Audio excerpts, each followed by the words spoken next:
سڵاوتان لێبێ خۆشەویستان، من چۆمان خسترەوم لە بەرنامەکانی ئەمڕۆ چۆمان کە هەمیشە مژارە گەرمەکانی ڕۆژ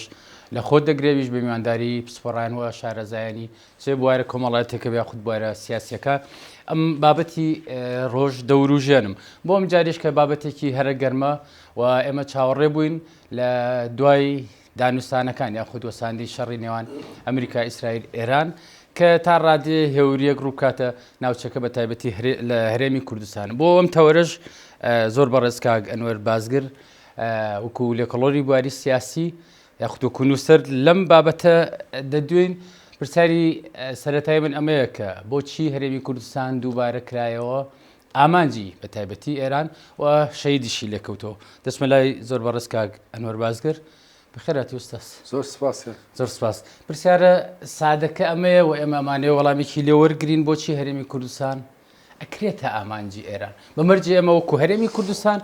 هاوپەیمانی ئێرانین یاخود خودی ئێران کۆنسۆڵاتی هەیە، نوێنەرایەتی هەیە و نمایندەی خۆیەکەوە چ لە بوارە ئەوەی کە پێڵن یاسایەکە بێ یاخود بوارە سیاسیەکە بێ. هەرێمی کوردستان ئەکرێتە ئامانج و دوجار شەیدیش بەداخەوە ئەم جارە لیکەوتەوە. زۆر سپاس چۆمان لە سادەترین حاڵەتی ئەوەیە کە ئێمە خۆمان بدراوسەی کۆماری ئیسلامی ئێران نەزانین، بەڵام ئەو بە نەیاری خۆیمان نەزانێ و ئەو پێی وایە کە ئەبێ ئێمە بە پێی ڕێو شوێنەکان و هەلومەرج و ئەو فۆرمە سیاسەتی کە ئەودایە ڕێژێ بجوڵێنەوە و لە ڕووی تاریخیشەوە هەمیشە ئێران هەموو وڵاتانی داگیری کوردستان کوردیان بە مەترسی زانیوە لەسەر سنوورەکانی خۆیان. لەم شەڕانەشە وەکو ئەوەی کە کۆماری ئیسلامی ئێران هەڕەشە بوو بۆ سەر هەموو وڵاتانی دراسی، هەرێمی کوردستانیشی گرتوتە بۆ دەلیلی کە بنکەی ئەمریکی لێرە هەیەەوە شتێکی واقعیە کە ئەمریکەکان لە هەرێمی کوردستان هەنوکو چۆن لە دڵی عێراقی دۆستی کۆماری ئیسلامی ئێرانیشان وەلا ئەگەر کۆماری ئیسلامی ئێرانیشە بینینەوە لە عێراق ئەگەر کۆماری ئیسلامی ئێرانیش بێ بە دۆستی ئەمریکا لە داهاتووە ئەبێ قونسوڵخانەکەی سەفارەتخانەکەی لە تارام کاتەوەکو پێشتر پێش سەردەمی کۆماری ئیسلامی ئێران نزیکترین دۆستی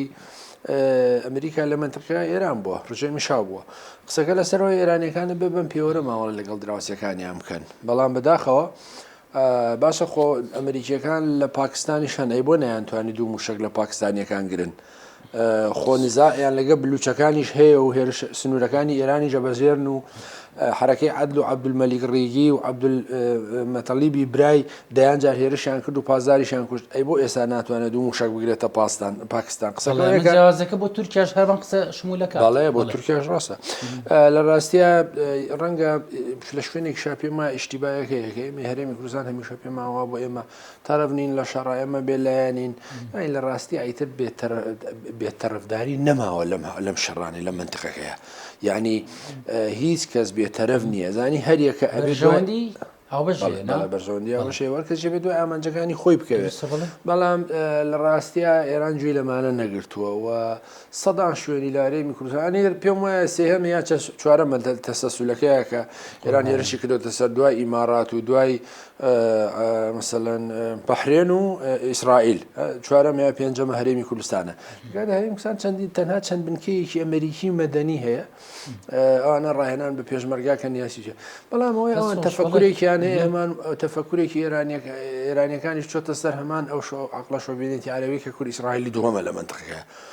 لە کاتێکا بەڕاستی ئێمە هیچ پەیوەندیی ڕسمیمان لەگەڵ ئیسرائیل نییە و هیچ هینێکشمان نییە بە ئیسرائیل، دڵخۆشیێکمان نییە بۆ ئیسرائیل بێ. ئێمە لە حاڵدا هاوڵمانداوە سنوورەکانمان لەگەڵ کۆماری ئیسلامی ئێران پارێزین. دەلیلیشم بۆ ئەم قسەیەوەیە کە لە دوای ڕێکەوتنێکە لە دەینەوەتەکان ئیمزاکراوە، لە دوای ئەو ڕێکەوتنەشکە 2 ساڵ 3 ساڵ لەوە پێش لە 2023 لە نێوان ئەنجومەنی ئاسایشی کۆماری ئیسلامی ئێران و عێراق و هەرێمی کوردستان ئیمزاکراوە هیچ هێزێکی ڕۆژهەڵاتی کوردستان لێرە نەچۆتەوە سنوور، ینی ئەوەشمان ینی مەسەلەن ڕێعایەتی ئەوەش هێزەکانی ڕۆژهەڵاتی ڕێعایەتیان کرد و حکوومەتی هەرێمی کوردستانی جاروبار فشاریشی خستونە سەر مارەسیەکی سیاسی سەربازی بێوان مافی خۆیانەکە 2000 بگەڕێنەوە سەر ئاخاکی خۆیان. باڵە ڕاستە، بەڵام هەموو ئیلتیزامێکیان کردو. لە حاڵ هەرێمی کوردستان پێم وایە مەترسی نەبووە، بەڵام ئەوەیە کە کۆماری ئیسلامی ئێران چۆتە حاڵەتی شەڕەوە خۆشیان نەیان شاردۆتەوە. خودی عێراقچی ئەمەی لەگەڵ بەرپرسانی هەرێمی کوردستان وتۆ لە 2 هەفتووی سەرەتای شەڕەکەیە وتویانە ئێمە هەر شوێنێک ئەمریکای لێبێ ئەیکەینە ئامانج و هەرێمی کوردستانیش بەشێکە لەو شوێنانە. ئەمە تەبن کاگەنەوە وەکو ئاگایی ئەمە باس دەکەین بۆ نمونە دەوڵەتێکی وەکو تورکیا ئەمە بگرین بلیار دۆلار توجارەتت یعنی بازرگانی و ئەوەی کە پێڵن ئالوگۆڕی سیاسیش لەگەڵ ئیسرائیلە ئەکا ئەمە هەمیشە بە دەوڵەتی دووەمی ئیسرائیلانی بە دیوێکی سیاسیا من ئەمە بپرسم لە کاگەنەوە خۆزگە ڕاستەوخۆ ئێمە پەیوەندیەکی ڕاستەوخۆمان هەبووە لەگەڵ دەوڵەتی ئیسرائیل لەبەری دەوڵەتی ئیسرائیلە بینین هەیمەنەی چێنێ ڕاستە قسەی جەنابکە بەم حاڵەشەوە کە ڕۆژانە ئەردۆگان قسە بە ئیسرائیلەڵێ یەکەم وڵاتی ڕەوانەکردنی ئاسن و پۆڵایە بۆ ئیسرائیل کە بەشێکی زۆری ئەم بەرهەمی ئاسن و پۆڵایە لە کارگەکانی دروستکردنی چەکە لە ئیسرائیلە سەر بێ وەلا بە ڕوبەی ئەلامی شتێکی ترەڵێنەوەی کە تەحسی حاصلە.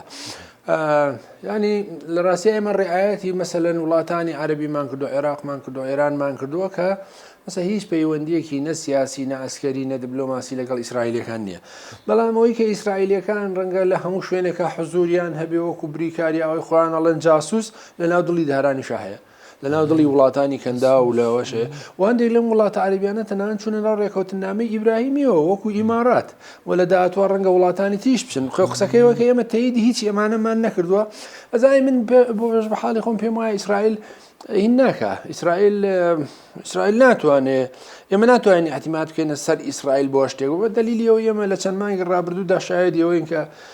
هەڵوێستیان چەنە پۆزتیڤ بوو بەرامبەر ڕۆژاوای کوردستان کەچی لە حاڵەتێکە کە هات سازشیان کرد لەگەڵ تورکەکان لەسەر باشووری سووریا باشووری سووریایان وەرگرت و پشتیان لە کورد کردووە ئەمە لە شۆڕشی ساڵی 1970 شای مەشاهدیەوەی ئیسرائیلەکان خیانەتیان لە بەرزانی و لە شۆڕشی کورد کردووەکە دەخالەتیان هەبووە لەو شۆڕشانەیە لەبەرەوە قسەکەوەیە کە ئێمە بەڕاستی ئەمانەوێت لەسەر پێی خۆمان بۆسین و ئەم پەیوەندی دۆستایە شەرعی کە هەیە لەگەڵ ئەمریکا لەگەڵ وڵاتانی کەندا و لەگەڵ تورکیا لەگەڵ ئێرانیش ئەوە بووە و لە کاتێکا ئێران ڕەنگە تاکە دەوڵەتە کە 4 قونسوڵی و 1 سەفارەت هەیە لە عێراق و هەرێمی کوردستان و زۆرترین سنوور و پەیوەندی هەیە و بەڕێی من زۆری ڕێعایەت کراوە لە هەنگاوەکانی پرۆسەی پێکێنانی حکوومەتی هەرێمی کوردستان و عێراق پەرلەمانەکانی لە هەڵبژارنەکانە یعنی زۆر ڕێعایەتی ئێران کراوە کە ئێمە نەبینە سەرێشە بووە چکە ئێران بۆ خۆی لە منتقەکەیە لەگەڵ دراوسەکانی لەگەڵ هیچ شوێنێک دۆست نییە باشترین دۆستی ڕەنگە هەرێمی کوردستان و عێراق بوو بێ بەڵام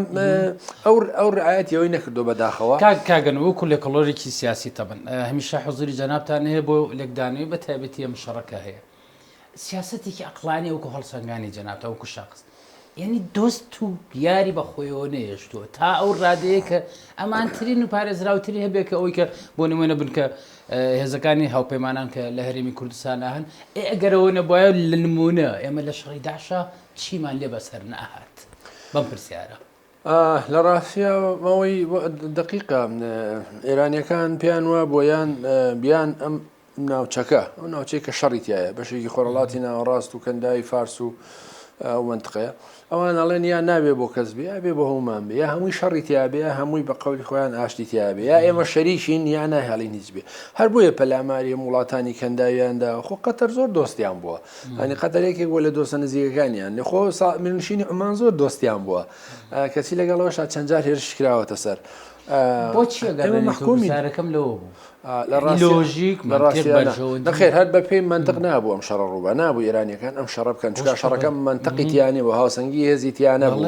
و بە نەتیجەش بینیمان ئەلەم شەڕەیە ڕاستی ئێرانیەکان ئەڵێن ئێمە ماوین ژێمەکەمان ماوە بەڵام ئەگەر بە پێ ڕقەم و داتا و ئەمەر بەراوردی ئەم شەڕەکەی ئێرانیەکان زەرری زۆریان کردووە و ڕەنگە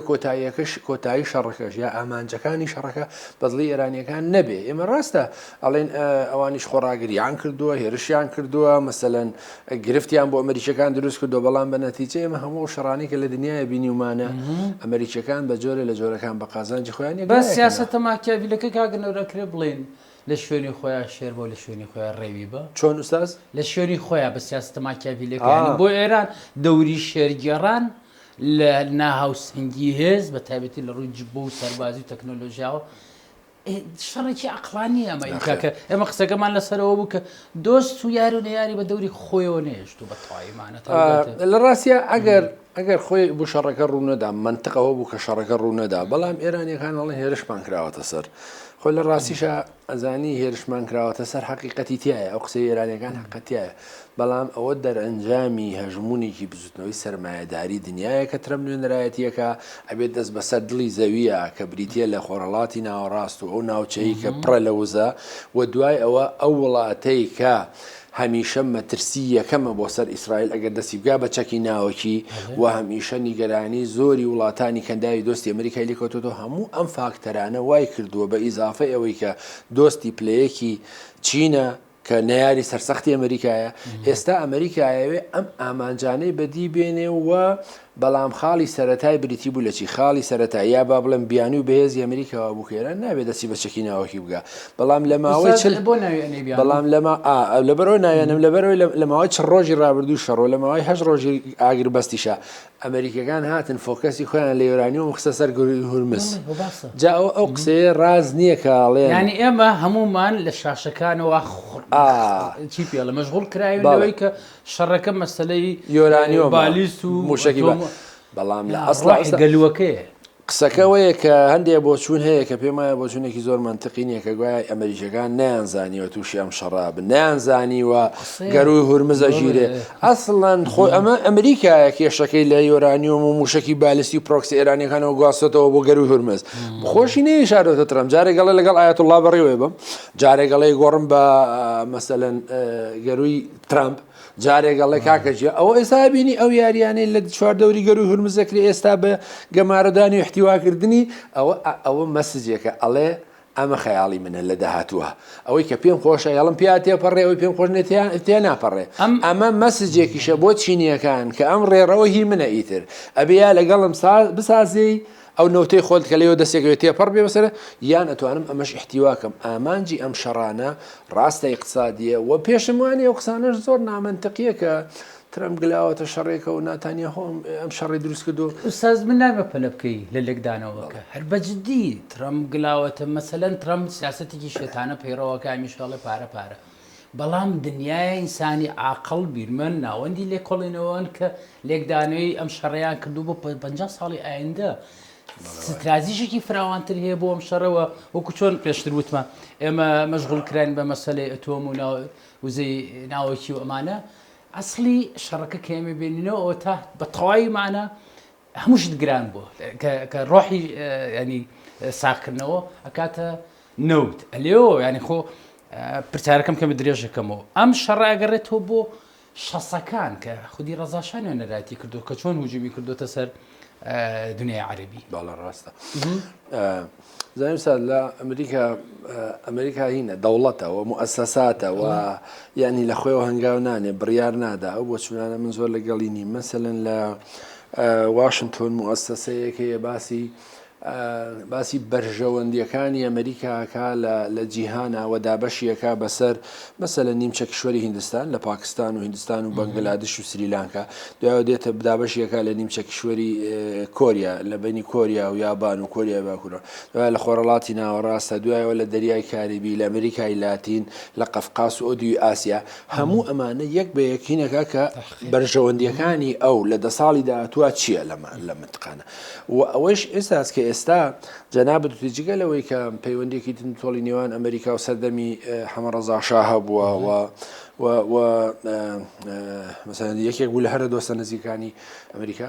بەڵام دوای قسەکە هاتووتە سەرەوەی کە ئێستا پێویست دەکات چی بکە ئەمریکا بیرەکاتەوە کە پێویستە وزەی دنیا بکاتە ژێر کۆنتترۆلی خۆی ئەوی کە لە ڤەنزوێلا کردوێتی بە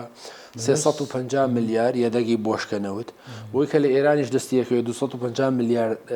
بۆشکەنەوت ئەوی لە عێراقیش پێوەی گرێدراوە بە ئێران 150 میلیارد ئەمە ینی ئەمریکاکە بە وڵاتێکی زەبەلا لە ئاستی وزەیە و چاوی لەمەیە و چاوی لەم وزەیە ئەمە جگە لە غازێک کە زۆر لەم منتقە هەیە ئێوساز وەختێکی شتێکمان پێ ناڵێ ئوستاز لەوەی کە بۆ نمونە ڕێژەیەکی زۆری نەوتی ئێران بە تایبەتی پێوەندی هەیە بە سینەوە لێرۆنێ یارە زەبەلا حەکەکە سینە ینی هەرەوە نیە بجوم بکەیت لە ڕێی دۆستەکەتەوە زانەوەی تیژ بکوژ ئەمە یەک ئێران مەسەن چین بەشێکی زۆری نەوتەکەی ینی باسی 180کەن کە لە ئێرانەوە دابینیەکە لە بەرامبەر بە نرخی کێرزانتر لە بەرامبەرەوە یەکە یارمەتی ئەسکەری و سەربازی و چیوچیەدا ئەمە خاڵێکی تری هاتنی ئەمریکیەکان بەم هێزە زەبەلاحەوە لە منتەقەیە بەتەنها پەیوەندی نییە بەمەوە ینی پەیوەندی هەیە بە احتیواکردنی نایارەکانیان چۆن 3 ساڵەوە پێش بەرنمەیەک هەبوو کە کۆریدۆرێک لە بەندەری ئیمام خومینیەوە بڕوا لە کەندای فارسەوە بە عێراق تێپەڕێ بڕوا بۆ بڕوا بۆ سەر دەریای تەرتوس لە دەریای سپی ناوەڕاست لەلایەن سووریەکانی سەردەمی بەشار ئەسەدەوە بەڵام پار ساڵ دوایەوەی کە ڕژەوی بەشار ئەسەر ڕووخا تورکەکان هاتن دیارە باگەداری ئەمریکا ئەم کۆریدۆرایان گواستەوە لە بەندەری فاوی عێراقەوە ئەڕوا ئەڕوا بۆ تورکیا ئاچێتە سەر دەریاوە پەیوەندی بێ ئەوە یەک دووەم ئەمریکیەکان هاتن جارێکی تر بۆ بەرتەسکردنەوەی دەسەڵاتەکانی چینیەکان هاتن ئەو کۆریدۆری کە پێوترا کۆریدۆری ئاوریشم کە لە سینەوە دێ بە وڵاتانی ئەفریقا بە وڵاتانی خۆرڵاتی ناوەڕاستە ئەچوە سەر ئێران و بۆ هیندستان و رووسیا و لە دەریای قەزوین ئێستا بە تێکشکاندنی ئێران ئەو کۆریدۆرەش پەکیەکەوێ کە چینیەکان بناغەدارنێ و پارێکی زۆریان سەرف کردووە ئەمە دوور و درێژە ڕەنگە لێرە کاتی باسکردنێ و کۆریدۆری دووەم کۆریدۆری سێهەم هی زەنگە زۆرەکە کاتی خۆی بۆی تورکیا نەوتی دەستکەوێت لە ڕێگای ئازەربایجانەوە ئەبوو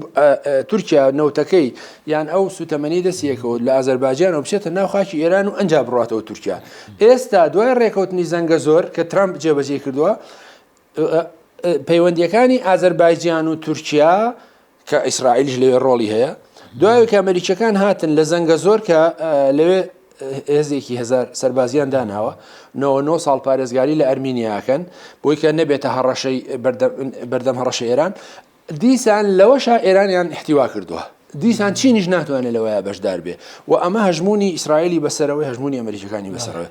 ئەوسا کۆریدۆرێکی ترەیە هیندستانە و ئەو کۆریدۆرانش کە ئێران لە ماوەی ئەم چەند ساڵەیە ویستوێتی دوو کۆریدۆرێکە بۆ لە زاهیدانەوە ئەویست بڕوا بۆ ئەفغانستان و پاکستانیەکان شتیا بەشدا بن ئەوەش بە ڕوخانی ئێرانیا بە زعی بوون ئێران ئەوەش نامێنێ کۆریدۆرێکی تر ئەویست خەتێکی شەمە نەفەر لە بڕواتە سەر دەریای قەزوین لێ بڕاتە رووسیا هەموو ئەمانە پەکیەکەوێ ئەمانە سینیەکان بەشێکی گەورە بوون لەنا ئەم پرۆژانەیە اقتصادی گەورەیان سەرف کردووە بە ملیاران دۆلاریان سەرف کردووە ئەمانە بەڵێ ڕێگاوریشم ئەمانە بەشێکی زۆری یان کۆتاییان پیاتۆیان ئەمریکا هەوڵەدا احتیوایان کا بەرامبەر چین من ناڵێم چین هیچ ڕۆڵێکی نابێت لە داهاتوە هیچ چین ڕۆڵی گەورەی هەیە و ڕەنگە ململانەکانیان بچێتە ئاسێکی گەورەترە وەسی بەڵام قسەکەم وای ئەمریکا بەتەنها نەهاتۆ گەری هورمز بگرێ بەتەنها ناتۆ یۆرانیۆم بگرێ وەکوی کە جەنابێت ئامانجەکانی درێژخانە پلانی بۆ داناوە جا تۆ ناوێنەی چاوچنۆشی ئیسیعمار ناوێنەی کاپیتاڵ و سەرمایهداری ناوێنەی هێز هەرچی هەیە لە حاصل هەر بەم واتایە چۆن بە بەڕیتانی ئیسیعمار و ئیسیعماریان خۆرەکەی لێ ئەوە نابێ مۆدلی ئیسیعمار ینی گۆڕاوە بم مۆدلەی کە بەتایبەتی لەم ماوەیە کەسێک ناوەکەیم بچۆ بەداخەوە پێ یەکێکە لە شارەزاکان و پسپۆڕە ینی یەکێکە لە بزن زمانە گەورەکانی ئەمریکاش ئەڵێ قسەیەکی کردووە لەسەر هورمز ئەڵێ لەم شەڕەیە هەرکەس دەست بەسەر هورمزا بگرێ ئەوە براوەیە و دۆڕانی ئەمریکا لە دەستدانی گەروی هورمز وەکو ئەو دۆڕانەیە کە بریتانیەکان لە نەوکەندی سویسا کاتی خۆی تووشیان بوو بۆیە قسەکەی ئەمریکا بزاز هاتووە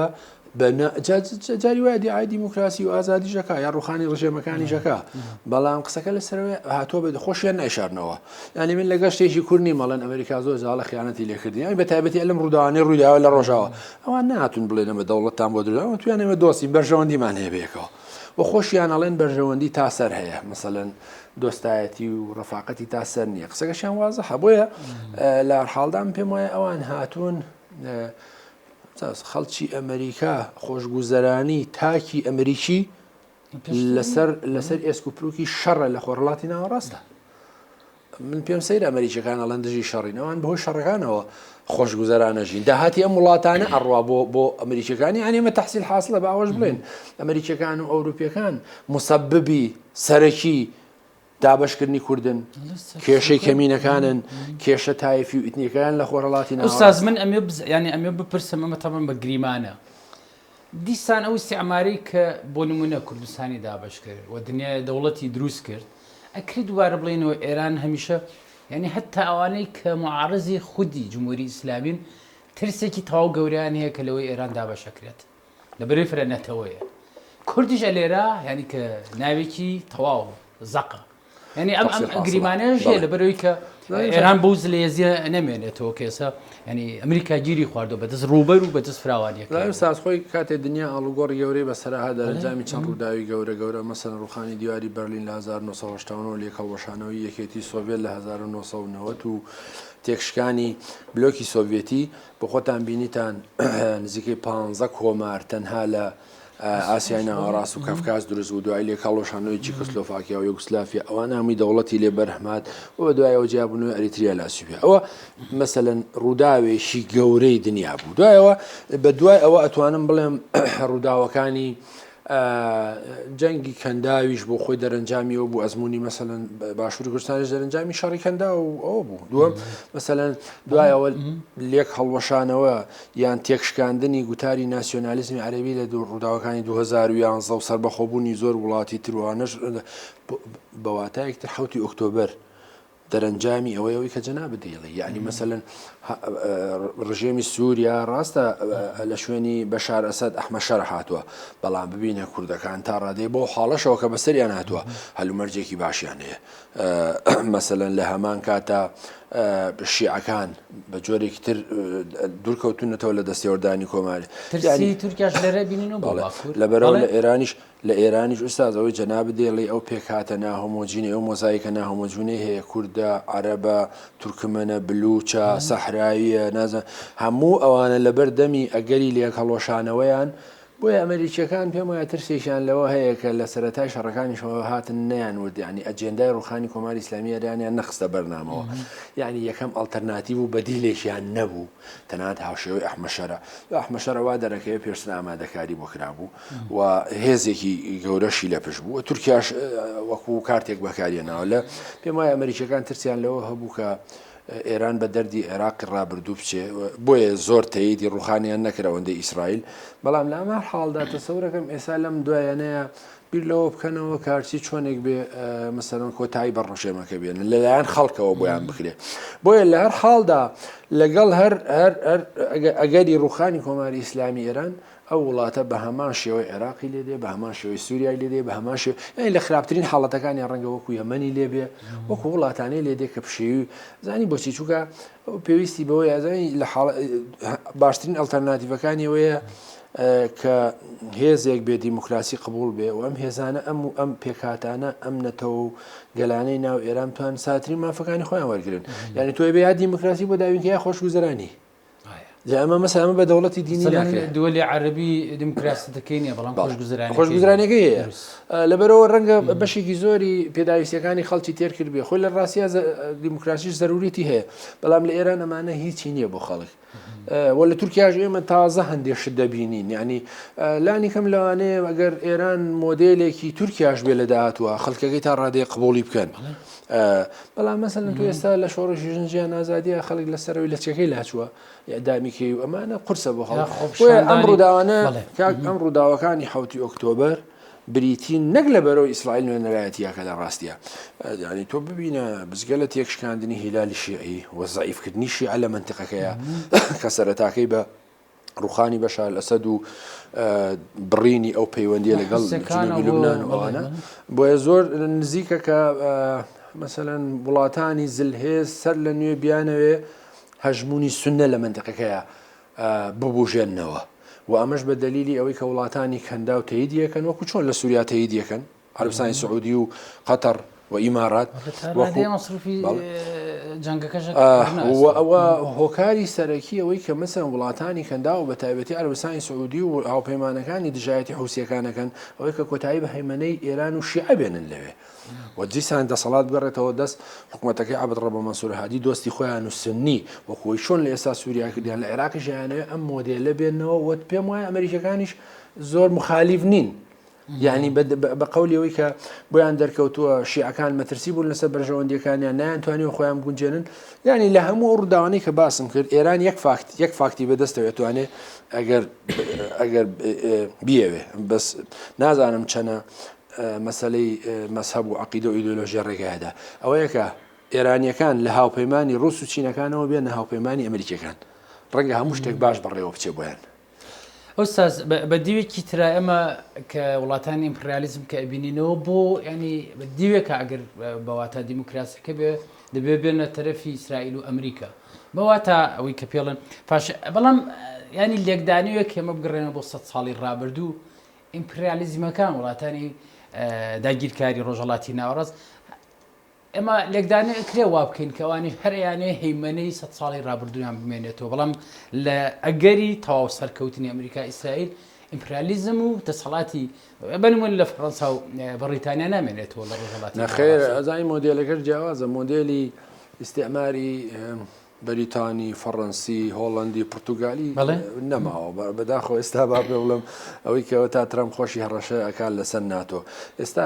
دنیا بۆ بە دنیایەکی تاک جەمسەری وەڕەنگە ئەدوای ئەم شەڕانە ئاڵگۆڕی تڕووبدا بەڵام بەڕاستی بەشێکیشی پەیوەندی بە خۆمانەوە هەیەەوە بسازەوەی لە سەردەمی سایکس بیکۆیان ڕووداوە ئێمە هەموو بەرپرسیارێتێک نابێ بخینە سەر بەریتانی و فەڕەنسیەکان کە حاکم بوون لەم منتقەیە یعنی بەشێکی بەرپرسیارەتێکەش بخینە سەر بەرپرسانی کورد جا ناوی حکوومەتەکەی قازیە حکوومەتەکەی شێخ مەحموودە حکوومەتی فلانە ئەوانە ڕاستە ئینسانی تێکۆشەر و مبارز بوون بەڵام ئەبێ بەشێ لە بەرپرسیارەتەکەیان بخەوێتە ئەستۆ کە ڕەنگە لەگەڵ ئەو هەلومەرجایە باش خۆیان نەگونجان بێکە من نەتوانم دلیل بۆ بێنمەوە بۆیە ینی قسەکەمەوەی ئێستاش کە ناوچەکە سەر لە نوێ ئاڵگۆڕی بەسەرادێ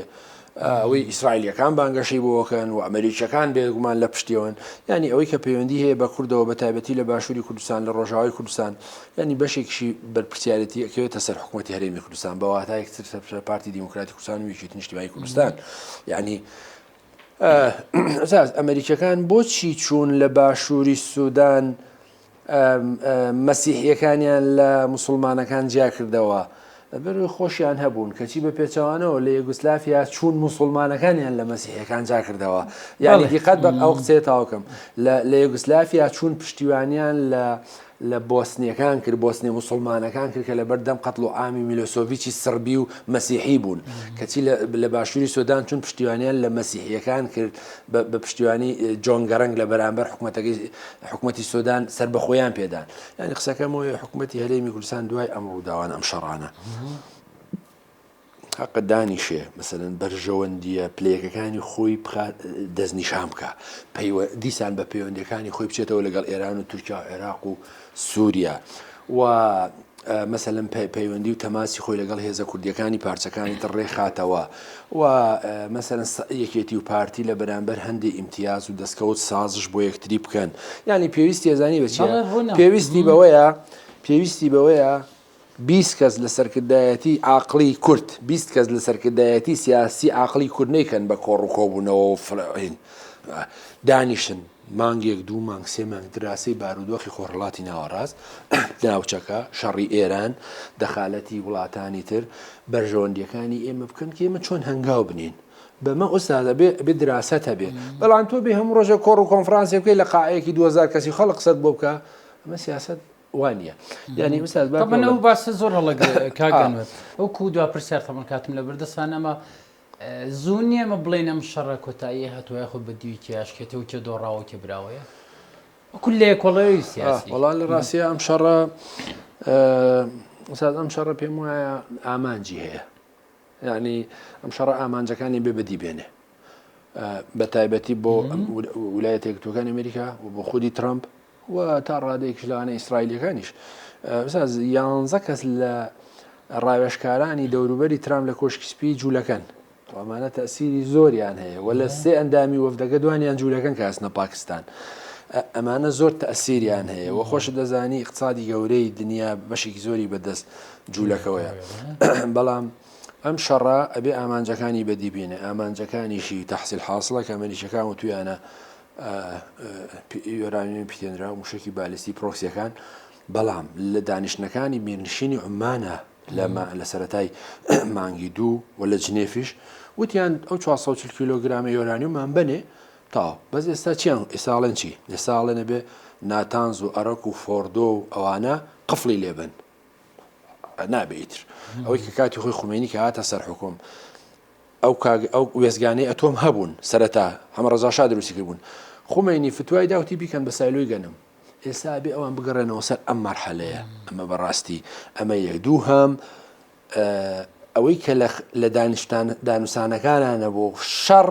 وستا شتێکت پیشانەدا بەڵام لە پشتی کوالیسە و شتێکی تر هەیە ئەوەی کە گەروی هورمز لە شەڕەکەیان نەبوو خاڵ نەبوو ئێستا بۆ ئەمریکەکان خاڵێکی گرنگی جەوهریەکە بێ ئێرانیەکان بە جۆرە لە جۆرەکان ئەم مەساڵحە گەورە ینی بەهەرحاڵ هەموو ئەو مەرجانەی ئەمریکا داوایەکە ئایا ئێرانیەکان سازشی لەسەرەکەن لە ڕێگای گفتوگۆ دانووسان عەلی خامنەی ڕابەری پێشوو کۆمەری ئیسلامی ئێران پار لە چەند دانیشتناوتوێتی قسەکانیشی خۆ دیارە بڵاو بۆتەوە ئەڵێ ئێمە بە شەڕ یا بە دانووسان لە هەردووکی یەکشتە بۆ ئێمە ئەگەر دانووسانیش بکەین ئەمریکەکان هەر نێتیانەوەی کۆماری ئیسلامی ئێران بڕخێنن ئەو تەجربانەی کە لە لیبیا و لە عێراق و لە ئەفغانستان و لە کوێی دنیا هەبووە ئێرانیەکان لەن ئەیانێ ئەو تەجربەیە دووبارەکەنەوە دانووسان بکەن گەماڕۆی بخەنە سەر چەکەکانیان لێ بستێنن ئەتۆمەکەی لێ بستێنن ئەوەی لێ بکەن ئەوەی لێ بکە لە بکە ئەو پرۆسی ئەوان پێیان وایە ئێران بە پرۆسی لیبیای دووبارەی ئاڕوە زۆر بەڕێز کاک ئەنوەر بازگەر وەکو لە ڕێباری سیاسی لە ئەستودیۆ ئەمڕۆ چۆمان زۆر بە خێراتی بۆ جەنابەت بەشەویستان عەزیزان هەوژەمیشە لە بەختەوەری و شادمانی دابژین.